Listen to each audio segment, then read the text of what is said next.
ပတ်လောက်လှည့်ပြ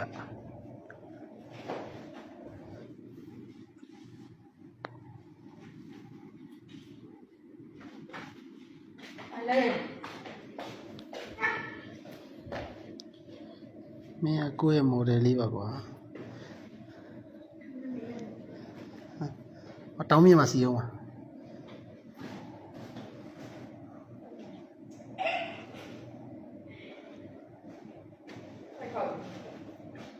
ဘိုက်မထွက်ပါဘူးဒီဘက်တေချာလဲမထွက်ပါဘူးတဲလူအောင်နဲ့တဲပိုင်းနဲ့ဆိုအဲ့လောက်ပဲတင်းလေးနည်းနည်းလေးပြုတ်သွားတယ်လို့ပဲနော်တင်းလေးနည်းနည်းလေးတီးသွားတယ်လို့ပဲလို့